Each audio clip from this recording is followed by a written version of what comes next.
Hello，上一段片咧，我哋咧就講到呢個動詞 verb 呢個 class of speech 啦。咁記得一樣嘢咧，就係 verb 嚟講咧有兩款啦。第一款咧係關於呢個動作動詞 action verb 啦，即係一啲你會做嘅一啲動作啦，run 啊、eat 啊、study 啊、write 啊等等。咁另一款咧就係關於呢個狀態嘅動詞啦，即係啲 stage words 啦，即係譬如好似 is、am、are、have 啊、know 啊、like 啊呢啲係關於一啲狀態、一啲你內在嘅一啲狀態嘅一啲嘢嘅動詞咁樣。咁同時地啦，上一條片我哋都講咗個副詞啦。咁副詞咧最主要記得一樣嘢就係佢主要用嚟修飾呢個動詞，但係同時亦都可以去帶出呢個形容詞嘅程度啦，即係去修飾形容詞啦，同埋其他副詞嘅。同埋要記得一樣嘢就係副詞好多都係 ly 結尾啦，但係唔一定嘅。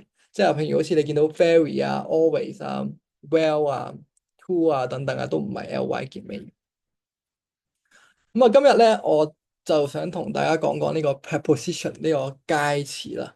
咁啊，preposition 嚟講咧，最主要係表示翻呢個位置啦、時間啦、方向啦，同埋方式等等嘅。咁啊，例子有譬如好似有 in 啊、on 啊、under 啊、between 啊、at 啊、before 啊、after 啊、with 啊，咁甚至乎 of 啊、about 等等嗰啲都係嘅。其實咁啊，介詞嚟講咧，要記得一樣嘢啦。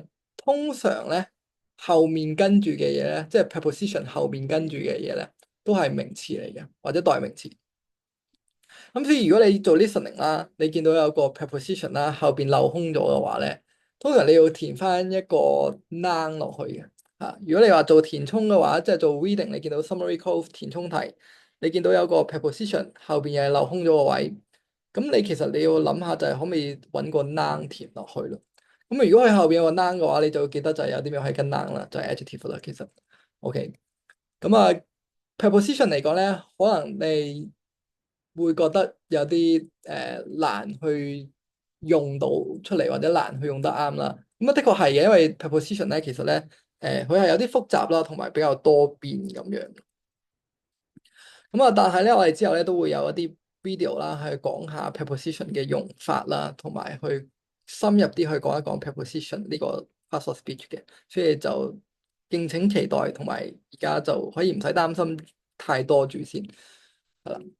咁啊，另一樣嘢咧就係今日咧要講咧就係連接詞啦 conjunction。咁連接詞咧嘅作用咧係負責連接兩個詞語啦，或者兩個短語啦，或者句子啦，去令到嗰個句子更加之流暢嘅。咁啊，連接詞都有分類嘅。咁啊，連接詞一般嚟講啦，有一款咧叫做並列嘅連接詞啦，叫做 coordinating conjunctions。嗰啲係咩嘅連接詞咧？通常都係 and 啊、but 啊、or 啊、so 啊等等啦。咁其實咧，咩叫並列連接詞咧？其實佢係指緊佢連接緊嘅嗰樣嘢啦，係同樣重要嘅。即係譬如嗰個例子啦，就譬如你話 I like coffee，but I prefer tea 啦。咁其實呢兩樣嘢咧，佢哋之間其實個關係咧係同樣重要，唔係話 tea 同埋 coffee 之間有啲咩關係㗎嘛。佢兩個都係好獨立嘅一樣嘢，喺個句子嚟講都係同樣嘅有同樣重要嘅地位，都係指緊中意嘅飲品啊嘛。或者你會選擇嘅飲品啊嘛，咁所以佢哋兩者之間咧就冇一個關係喺入邊啦，同埋佢哋兩者之間咧係比較獨立嘅一個存在，大家都係一樣咁重要嘅喺句子入邊。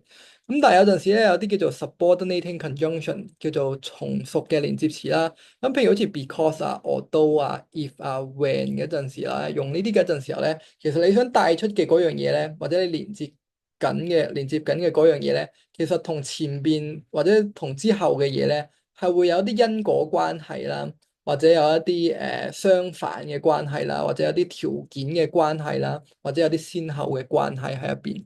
譬如如果你話啊，she stayed at home because it was raining，咁係有個因果嘅關係嘛。咁係因為出邊落雨，所以佢先 stay at home。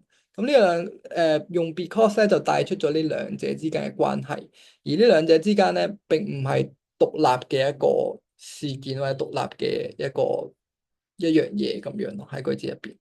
OK，咁啊呢度咧就係連接詞嘅呢個詞類嘅特性啦，咁樣。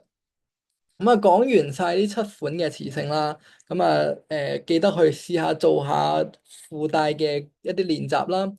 咁啊同時地咧，如果你有啲咩問題嘅話咧，都歡迎你留言話俾我聽啦。咁啊如果中意呢段片，或者你覺得呢段片幫到你嘅話咧，記得俾個 like 我啦，或者去 share 俾你身邊嘅同學仔去睇下啦。好，咁啊，今日咧就講到呢度啦，我哋下一段片再見，拜拜。